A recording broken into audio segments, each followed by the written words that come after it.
Hey, before we start, hit that subscribe button, you won't want to miss this. My name is Daniel. I'm 32, a journalist by trade, and until a week ago, I thought UFO stories were just that, stories. I live in Ashford, a quiet coastal town in Maine where everyone knows everyone, and nothing happens fast, except the waves and the fog. But last Wednesday, everything changed. I had just finished my late shift at the local paper, my mind still buzzing with deadlines and trivial local gossip, when I saw it, a strange light hovering over the harbor. At first, I thought it was a reflection from one of the fishing boats, or maybe a drone someone was testing. But then the light moved, smoothly, silently, unlike anything I'd ever seen. It didn't blink like a helicopter, it didn't shift like a plane. It just glided. My first instinct was to grab my camera, but even as I fumbled for it, the light shot higher, then paused above the old lighthouse. And that's when I noticed the pattern. There were no sounds, but the air felt heavy, almost charged. My skin prickled. Something in me screamed to leave, but curiosity rooted me to the spot. Over the next 3 nights, the same light appeared at the same time, always above the lighthouse. On the second night, I managed to take a shaky video. When I zoomed in later, I noticed shapes, small, almost translucent figures moving inside the glow, not like any aircraft, not like anything I recognized. By the third night, fear had set in. The town's pets were acting strange. Cats hissing at empty streets, dogs refusing to go outside. I mentioned it to my neighbor, Tom, who shrugged it off, muttering something about the fog playing tricks on the eyes. But that night, as I drove home, I noticed a shadow following me along the cliffside road.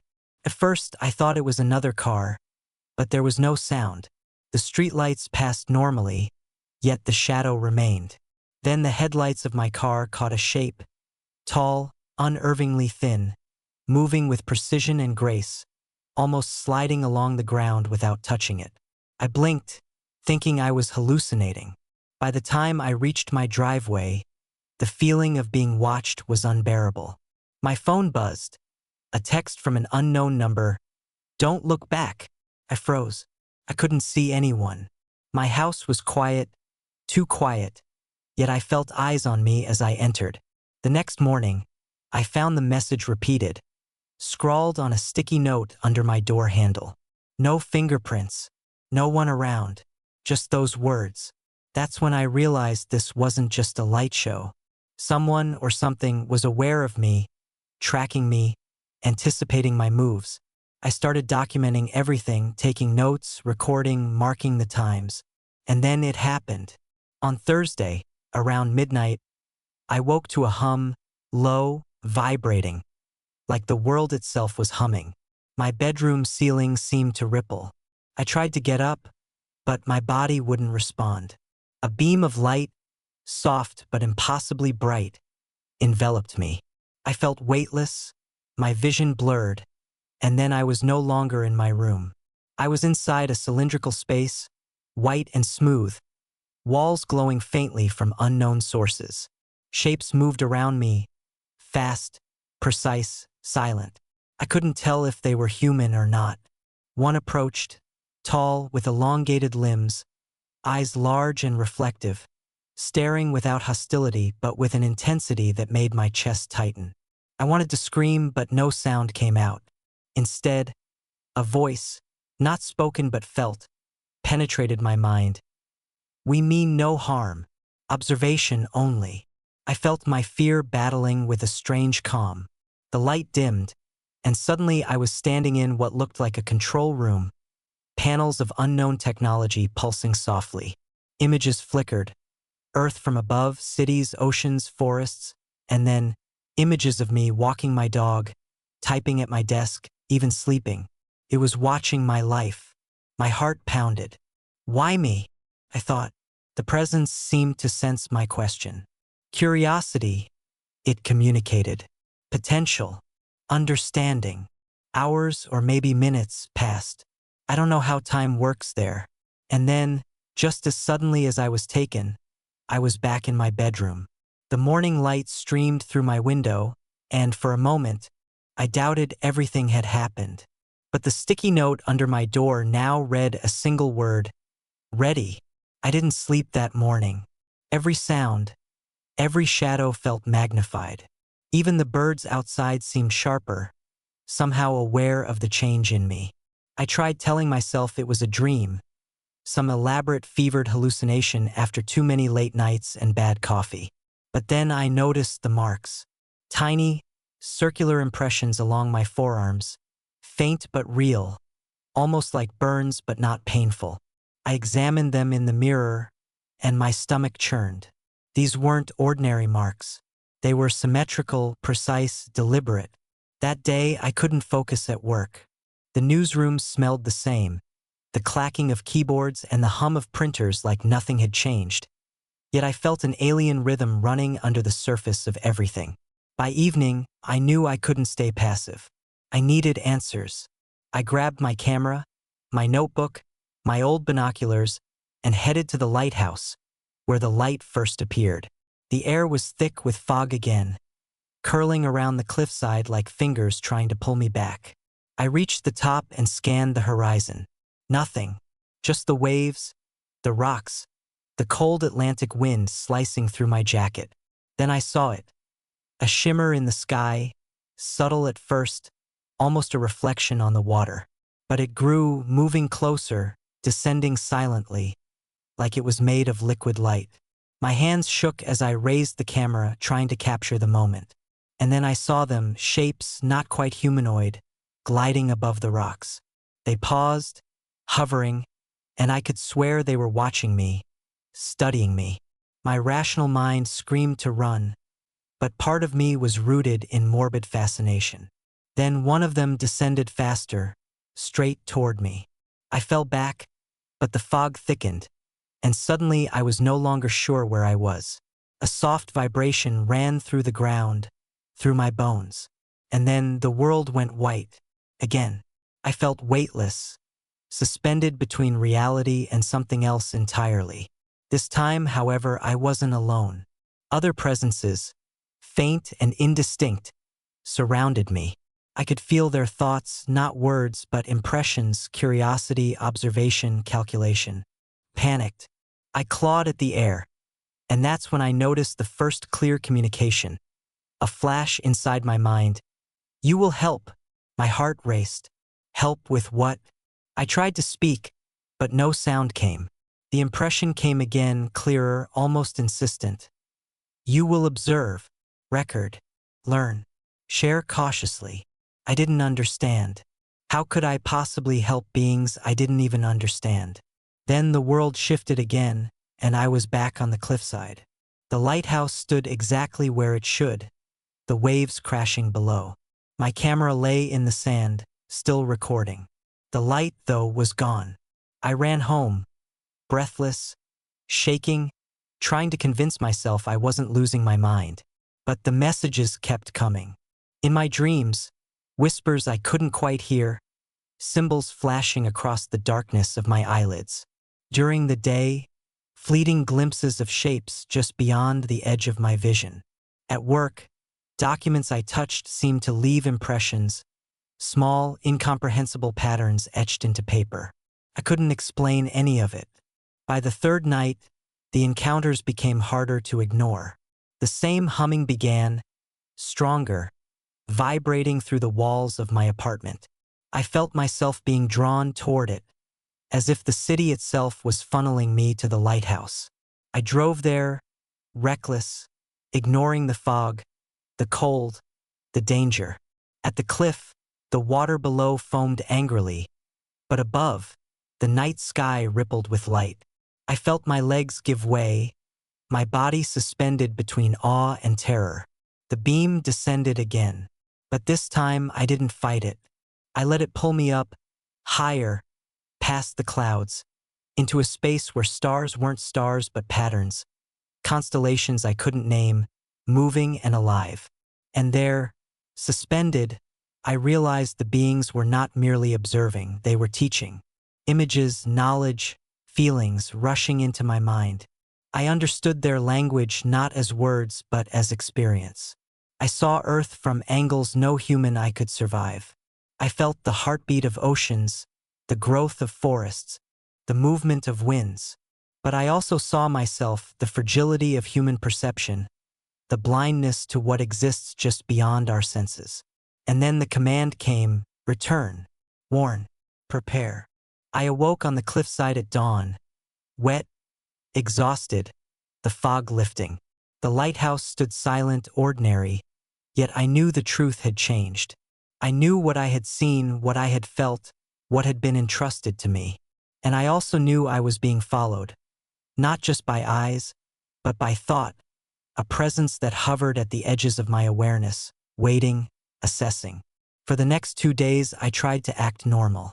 I walked the streets, I bought coffee, I pretended to smile at neighbors, but my sleep was impossible, my mind racing.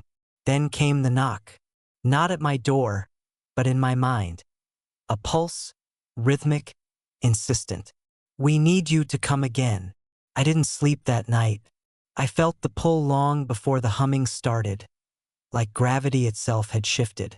I tried to resist, but the sensation was irresistible, creeping into my bones, threading through my nerves. By midnight, I found myself driving toward the lighthouse again, headlights cutting through fog so thick it felt like swimming through clouds. When I reached the cliff, the beam descended immediately, silent, welcoming. This time, I didn't panic. Instead, I stepped into it, and my body lifted without effort. The familiar weightlessness returned, and with it, the sensation of being observed. Not like a hunted animal, but a student, tested, measured. Inside the craft, I was met by the same tall figures, their elongated limbs and reflective eyes unchanging. One reached toward me, not physically, but through the mind, transmitting a thought I could feel rather than hear. Observe what must be observed. Fear is irrelevant. I nodded, instinctively understanding that words were unnecessary. The room shifted, walls dissolving into streams of light and shadow, revealing a view of Earth unlike anything I had ever imagined. Cities pulsed with unseen energy, forests swayed in rhythms I could feel, oceans rippled like living entities. Then I was shown something darker, places humans ignored, acts hidden in the shadows, patterns of destruction, greed, suffering. And I understood why I had been chosen. My mind flooded with information, feelings, questions, knowledge not for power, but for survival. The time outside didn't seem to pass. Hours, days, maybe years condensed into moments.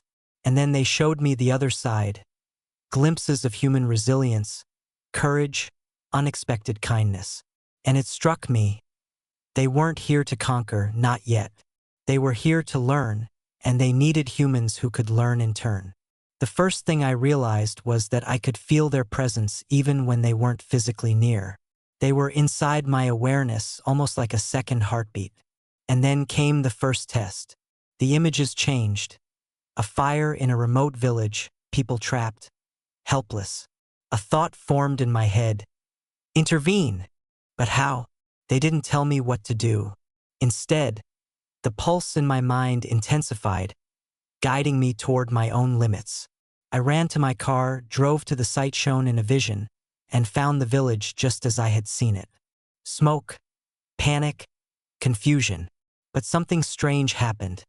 As if my will had weight, objects shifted, small fires extinguished, doors opened for trapped people.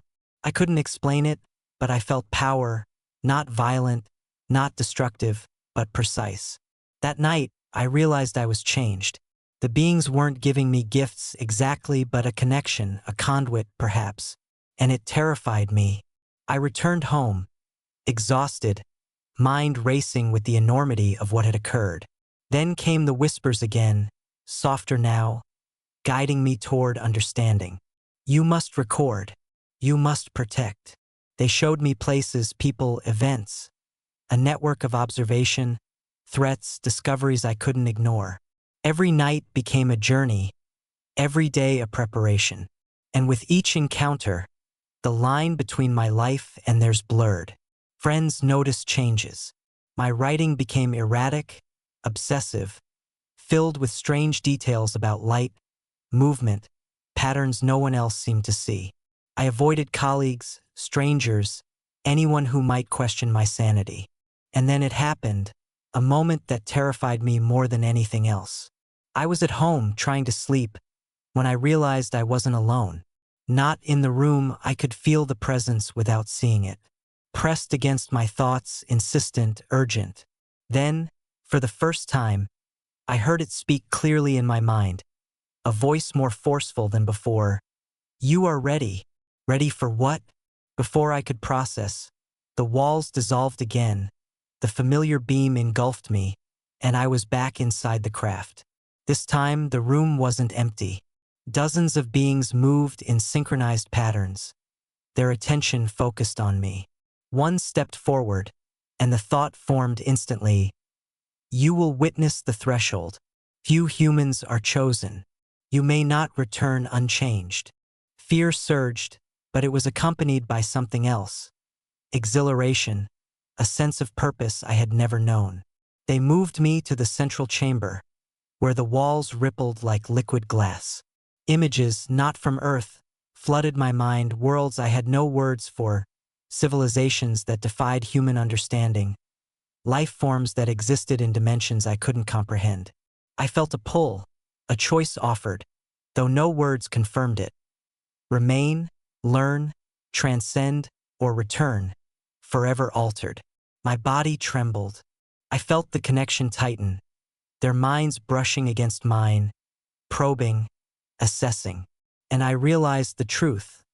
The line between observer and participant no longer existed. I was a part of their mission now, whether I wanted it or not. And yet, somewhere deep, a human instinct clawed at me, to survive, to return to the world I knew, even if that world would never be the same. When the light deposited me back at the cliffside before dawn, the fog curling around my legs like a warning, I understood. Nothing could ever be normal again. Every shadow, every sound, every flash of light held a memory of them. And for the first time, I wondered if humanity was ready for what I had seen, if I even was. I woke up the next morning drenched in sweat, the fog still clinging to the coastline as if it had followed me home. My apartment felt different. The light sharper, the shadows deeper, the air charged. I tried to tell myself it was over, that the encounters were dreams or hallucinations. But the marks on my arms remained, faint yet undeniable, a reminder of the impossible reality I had lived. Over the next few days, I avoided the lighthouse, avoided the cliff, avoided thinking about the things I had seen. And yet, I couldn't escape. Every reflection, every glint in a window, every movement at the edge of my vision, reminded me they were still there, watching, waiting. Then the messages returned, not on paper, not on my phone, but in my mind. "You have seen. You have learned. You must act. Act." I had no instructions, no clear guidance, just a sense of urgency, of responsibility I didn't understand. I began to document everything, every encounter, every vision, every pulse of energy, every dream that felt too real to be a dream. I wrote in notebooks, on my computer, in digital files hidden and encrypted, afraid someone would read and dismiss or exploit the knowledge. But the more I wrote, the more the presence seemed to respond. Thoughts formed in my head, questions I hadn't asked. Why us? Why me? And again, a thought pressed with undeniable weight. To understand, to prepare, to share cautiously. One night, the hum returned, stronger, vibrating through walls, floors, even the furniture. I felt myself lifted, pulled, and I went willingly this time. Inside the craft, the figures greeted me silently, their reflective eyes scanning, assessing. They led me to a chamber I hadn't seen before. It was vast, circular, filled with light and shadow, with holographic projections of Earth, entire cities, ecosystems, and human activities flickering in real time. And then they showed me the future. Not in words, not in images exactly, but impressions, possibilities. Wars, disasters, innovations, survival, extinction. The weight of it pressed against my mind, overwhelming, incomprehensible. And finally, the command, you will return. You will carry this knowledge. You will prepare. But remember, observation changes the observer. I felt a shift in myself. My mind expanded, perception heightened, yet I felt the immense burden of knowing too much. I was no longer just Daniel, journalist from Ashford. I was a witness, a participant, a bridge between worlds. The beam returned me to the cliffside at dawn. The fog had lifted slightly, revealing the town, quiet and unaware, like nothing had happened. But I could see differently now, the currents in the water, the energy in the trees, the subtle patterns of human behavior. I walked home slowly, every step deliberate, every sound amplified. At breakfast, the normalcy of coffee brewing and neighbors greeting me felt alien. How could anyone understand what I had seen, what I had felt? Days passed. I tried to write, tried to report, but nothing conveyed the truth. Every attempt felt inadequate. And then the whispers returned, soft, almost affectionate. You are ready to share cautiously. I realized what they meant. Couldn't show the light. I couldn't describe the beings fully. But I could tell a story that hinted at the unimaginable, that would prepare the mind without revealing too much, that would seed awareness. I began recording videos, writing narratives, documenting events in subtle ways, hiding truth beneath layers of metaphor and suggestion. And still, every night, the hum returned. Every shadow carried the memory of their gaze. I knew it wasn't over. It would never be over. I had glimpsed a universe far beyond comprehension, and now a part of me belonged there, a silent observer tethered to Earth. Sometimes I feel them in my dreams, sometimes in reflections on the ocean. Always watching, always patient, waiting for me to understand more, to act wisely, to remember that humanity is fragile, yet not without hope. And so I continue, living an ordinary life in a quiet town, reporting on trivialities, greeting neighbors, while my mind carries the weight of the extraordinary. I am changed, irrevocably, and I know that the story I tell is only a shadow of the truth. One day, perhaps, I will understand why they chose me. But for now, I live, I observe, I record, always aware that the sky holds secrets beyond my comprehension, and that one evening, the hum may return, and the light will call me once again.